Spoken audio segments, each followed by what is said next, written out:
Здравейте, аз съм робот Android Uno. Желязко Узунов се казва. Защо така? Значи Желязко, защото е железен. Узунов, защото е моята фамилия. Узунов.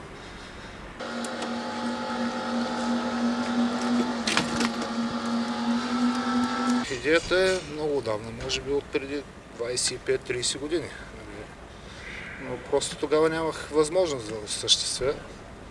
И основната причина, нали, как да ви кажа, да ме вдъхнови да правя такова нещо, това бяха на Джордж Лукас, Междузвездните войни. 3 години и половина го разработвам това. 3 години и половина го разработвам.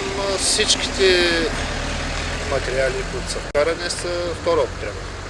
Значи моторчета, дето задвижат ръцете, това са чистачки от коли.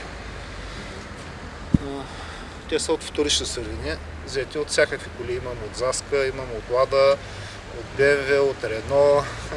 Централният мотор, който движи краката, той е от инвалидна количка, 24 волтов е мотора, с редуктор.